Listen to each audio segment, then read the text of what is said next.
कश्मीर, हैदराबाद के निजाम तथा त्रावणकोर जैसे राज्यों में स्वतंत्रता आंदोलन के दौरान ही प्रजामंडल नामक एक समानांतर आंदोलन प्रारंभ हुए। ये आंदोलन रियासतों की जनता में अपने कल्याण के लिए संगठित होने वाला लोकतांत्रिक अधिकारों के प्रति जागरूकता आने के कारण प्रारंभ हुए। अब क्वेश्चन है दोस्तों भूगोल एवं पर्यावरण से। क्वेश्चन 32 है, अटॉक में अपनी पहाड़ी यात्रा के अंत में सिंधु नदी अफगानिस्तान की नदी किस नदी से जुड़ती है? इसका आंसर है दोस्तों बी, काबुल नदी। तो अफगानिस्तान से निकलने वाली काबुल नदी पाकिस्तान के अटक में सिंधु नदी से मिलती है। काबुल नदी अफगानिस्तान की एक प्रमुख नदी है। इसकी कुल लंबाई 700 किलोमीटर यानी 430 मील है। अमू दरिया अफगानिस्तान से होकर गुजरने वाली सबसे लंबी नदी है, जबकि हेलमंद पूरी तरह से देश के भीतर बहने वाली सबसे लंबी नदी है।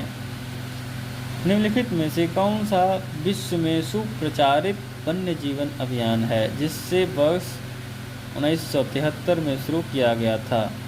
उत्तर है दोस्तों ए, प्रोजेक्ट टाइगर। प्रोजेक्ट टाइगर एक विश्व प्रसिद्ध वन्य जीवन संरक्षण पहल है जिसे 1 अप्रैल 1973 को प्रधानमंत्री इंदिरा गांधी के द्वारा उत्तराखंड में जिम कॉर्बेट नेशनल पार्क से आरंभ किया गया था। इस प्रोजेक्ट का मुख्य उद्देश्य बाघों की घटती आबादी को रोकना था, इसलिए इनके प्राकृतिक आवास का संरक्षण करना है। क्वेश्चन 34, क्षोभ मंडल के बारे में निम्नलिखित में से कौन सा कथन सत्य है? सत्य नहीं है ये नहीं पूछा, सत्य है ये पूछा।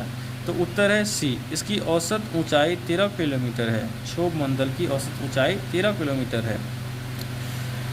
ट्रोपोस्फियर भी इसे कहा जाता है, जो कि वायुमंडल की सबसे निचली परत है।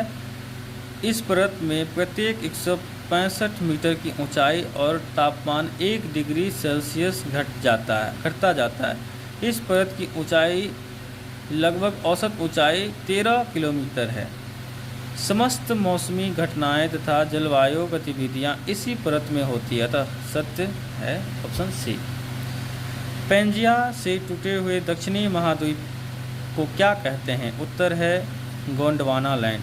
तो अल्फ्रेड वेगनर के अनुसार कार्बोनिफेरस युग में संपूर्ण स्थलखंड पेंजिया के रूप में विद्यमान था। पेंजिया के विखंडन के पश्चात दक्षिणी महाद्वीप को गोंडवाना लैंड कहा गया।